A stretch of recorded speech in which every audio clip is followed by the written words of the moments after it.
வணக்கம் மக்களே. விடாமுயற்சி பற்றி ஒரு சின்ன ரிவ்யூ பார்த்துடலாமா? விடாமுயற்சி விடை என்ன ஆச்சுன்னு தெரிஞ்சுக்கலாம்.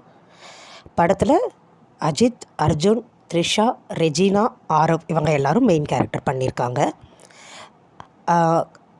அஜித் அண்ட் த்ரிஷா கெமிஸ்ட்ரி ஸ்டார்டிங்கில் ஆரம்பிக்குது படம். த்ரிஷா இடையில் கடத்தப்படுறாங்க.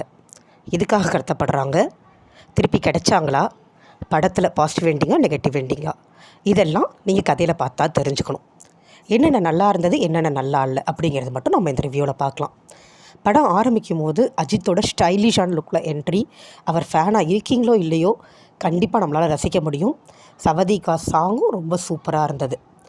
அதுக்கப்புறமா கதைக்குள்ளே போயிடுறாங்க. கொஞ்ச நேரத்தில் முதல்ல வச்சுருந்த கண்டென்ட் எல்லாமே இது தேவைதானா அப்படிங்கிற மாதிரி தான் நம்மளுக்கு இருந்தது. ஏன்னா ஃபுல்லாக என்ன சொல்கிறது, ஹாலிவுட் படத்தோட ரீமேக்கிங் போது இதெல்லாம் ஹாலிவுட்டில் இருந்திருக்குமா என்னன்னு எனக்கு தெரியலை. அண்ட் அது எல்லாமே படத்தை எக்ஸ்டெண்ட் பண்ணணும் அப்படிங்கிறதுக்கு வச்ச மாதிரி தான் இருந்தது. என்னை கேட்டால் டேரெக்டாக கடத்துகிற சீன்லேருந்து ஆரம்பித்து கொஞ்சம் கிறிஸ்பாக படத்தை முடிச்சிருந்தா இன்னும் கூட சூப்பராக இருந்திருக்கும் அப்படின்னு தான் தோணுது. அண்ட் சில கண்டென்ட்ஸ் எல்லாம் முடிஞ்சு அகெயின் மெயின் கண்டென்ட்குள்ளே படம் போகுது. அண்ட் ரெஜினாவோட ஆக்டிங் ரொம்ப நல்லா இருந்தது. அஜித்க்கு அப்புறமா படத்தை கையில் தாங்கியிருந்தது அவங்க தான். சூப்பராக நடிச்சிருந்தாங்க. அர்ஜுன் சார் கேட்கவே வேண்டாம், ஆக்ஷன் கிங் தான், ஸ்டைலிஷ் தான்.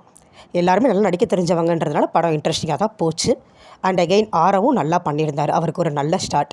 சீசன் 1 வந்தார் பிக் பாஸில். இப்போ சீசன் 8 வந்துடுச்சு. இப்போ தான் அவருக்கு ஒரு நல்ல பிரேக் கிடச்சிருக்கு. இதுக்கப்புறமா நல்லா ஸ்கிரிப்ட் சூஸ் பண்ணி பண்ணால் கண்டிப்பாக ஒரு ரவுண்ட் வருவார்.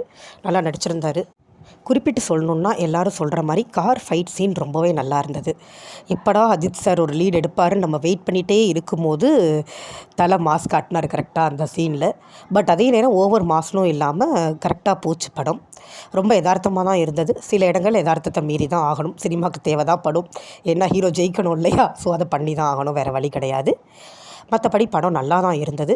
இன்னும் கொஞ்சம் கிறிஸ்பாக கண்டிப்பாக இருந்திருக்கலாம். ஏன்னா படத்தோட கான்செப்ட் அப்படிங்கிறது ஒரு 1.5 hours தான். மற்றபடி இன்னொரு 1 hourங்கிறது தேவையில்லாத சீன்ஸ் தான் நிறைய இருந்தது. 2.5 hours இழுக்கணும் அப்படிங்கிறதுக்காக சில விஷயங்கள் இழுத்த மாதிரி தான் இருந்தது.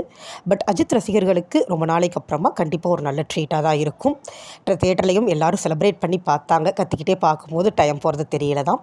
பட் நார்மல் ஆடியன்ஸுக்கு கொஞ்சம் சின்னதாக இருந்திருக்கலாம், கண்டென்ட்டோடு முடிச்சிருந்துருக்கலாம் அப்படிங்கிறது தோணும். போய் பார்க்கலாம். கண்டிப்பாக ஒரு தடவை பாருங்கள், ரசிக்கலாம், கொண்டாடலாம், ஜாலியாக இருக்கலாம். ரிவ்யூ பிடிச்சிருந்ததுன்னா கமெண்ட்ஸில் உங்களோட கருத்தை பகிர்ந்துக்கோங்க. உங்களுக்கு என்ன தோணுதோ அதை சொல்லுங்கள். எனக்கு இதெல்லாம் முதல் முயற்சி. என்ன மாற்றங்கள் இருந்தாலும் சொல்லுங்கள், கண்டிப்பாக திருத்திக்கிறேன். தேங்க்யூ. சீக்கிரமாக அடுத்து வேறு ஏதாவது கண்டென்ட்டோட பார்க்கலாம். பாய் பாய்.